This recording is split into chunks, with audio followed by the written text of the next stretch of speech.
សូមស្វាគមន៍កាន់កោសិង្ហថ្ងៃនេះកោសិង្ហនឹងនាំយកមេរៀនដ៏ល្អមួយចែកជូនដល់បងប្អូនទាំងអស់គ្នាដែលកំពុងសិក្សាផងដែរអូខេអញ្ចឹងថ្ងៃនេះយើងរៀនតាក់ទងជាមួយនឹងបាទ social media បាទ social media អញ្ចឹងមានន័យថាប្រព័ន្ធបណ្ដាញផ្សព្វផ្សាយសង្គមដែលយើងមានដូចជាបាទ TikTok Facebook បាទ WhatsApp WeChat អីហ្នឹងបាទមានមុខងារជាច្រើនដែលអាចឲ្យ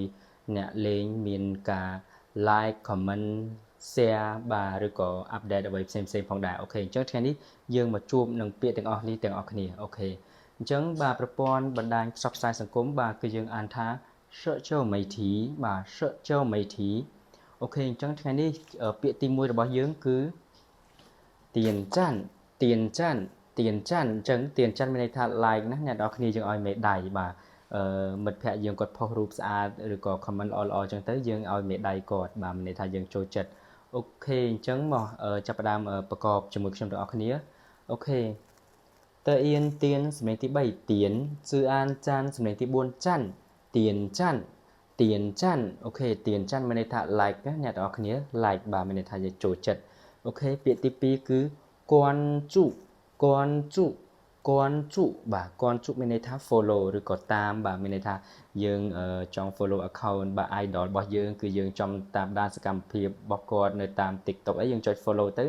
យើងនឹងបានឃើញរាល់ការបង្ហោះរបស់គាត់ផងដែរបាទនៅពេលដែលយើងឃើញ idol របស់យើងធ្វើឲ្យយើងសប្បាយចិត្តអញ្ចឹងអ្នកនរគ្នាអាច follow បានណាបាទអូខេអញ្ចឹង follow បាទអូខេពាក្យនៅក្នុងភាសាចិនយើងអានថាគាន់ជុគាន់ជុបាទគាន់សំឡេងទី1គាន់ជូជូសំឡេងទី4ជុគាន់ជុគាន់ជុអូខេអញ្ចឹងគាន់ជុមានន័យថា follow ណាអ្នកនរគ្នាបាទគឺយើងតាមដានអូខេពាក្យជាបន្តទៀតគឺជាន់ហ្វាជាន់ហ្វាជាន់ហ្វាអូខេជាន់ហ្វាមានន័យថា repost ឬក៏យើងបង្ហោះ post អីមួយអញ្ចឹងណាបាទយើងដូចជាបង្ហោះជារូបភាពជាវីដេអូបាទនៅក្នុងគណនីរបស់យើងផងដែរអូខេអញ្ចឹងមានន័យថាជាន់ហ្វាជាន់ហ្វាអូខេជឿអន់ជាន់សំឡេងទី3ជាន់ for a ហ្វាសំឡេងទី1ហ្វាជាន់ហ្វា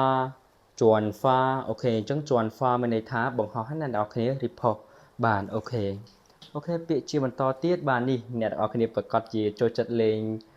ទាំងអស់គ្នាសម្រាប់ខ្ញុំក៏ចូលចិត្តលេងតែ comment ណាបាទនៅពេលដែលយើងផុសកន្លែងតែយើងទៅដើរលេងកន្លែងណាមួយអញ្ចឹងមានមិត្តភ័ក្តិយើង comment សួរហើយយើងក៏ comment ឆ្លងឆ្លើយគ្នាផងដែរបាទអូខេអញ្ចឹង comment ពាក្យនៅក្នុងភាសាចិនយើងអានថា评论评论评论បាទអូខេអញ្ចឹងប្រកបទាំងអស់គ្នាណាផអ៊ីងភីងសំឡេងទី2ភីងលឺអូនលួនសំឡេងទី4លួនភីងលួនភីងលួនអូខេអញ្ចឹងភីងលួនមានន័យថា comment បាទពាក្យខ្មែរយើងមានន័យថាជាមតិយោបល់ឬក៏មូលវិជ្ជាបាទយើងអាច comment នៅក្រោម post របស់មិត្តភ័ក្តិយើងបានណាអូខេអញ្ចឹងពាក្យបន្តទៀតគឺពណ៌ជូពណ៌ជូពណ៌ជូអូខេអញ្ចឹងពណ៌ជូមានន័យថា content creator មានន័យថាអ្នកដែលបង្កើតមាតិកាអ្នកនរគ្នាបាទបង្កើតមាតិកាអូខេគាត់ដូចជាចូលចិត្តធ្វើជា blog បាទចម្រៀងចូលចិត្ត blog ដើរលេងចូលចិត្ត blog អានសៀវភៅបាទចូលចិត្ត blog review ម្ហូបហ្នឹងហើយគឺជា content creator អញ្ចឹងយើងមានន័យថាបាទពណ៌ជូ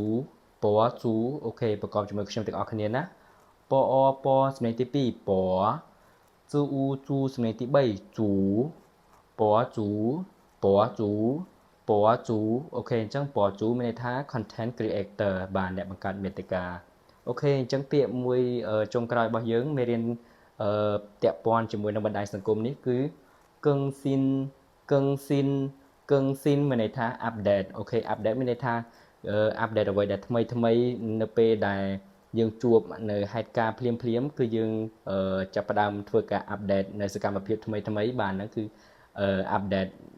និយាយទៅគឺអ្វីដែលថ្មីហ្នឹងហើយអ្វីដែលថ្មីយើងចាប់យកអ្វីដែលថ្មីហ្នឹងគឺ update ហើយបាទអូខេអញ្ចឹងប្រកបជាមួយខ្ញុំទាំងអស់គ្នាណាកើអឹងកឹងសំឡេងទី1កឹងស៊ីអ៊ីនស៊ីនសំឡេងទី1ស៊ីនកឹងស៊ីនកឹងស៊ីនអូខេអញ្ចឹងកឹងស៊ីនមានន័យថា update បាទហ្នឹងហើយអ្វីដែលថ្មីណាអូខេអរគុណអ្នកទាំងអស់គ្នាមេរៀនរបស់យើងបាទsocial media បាទប្រព័ន្ធ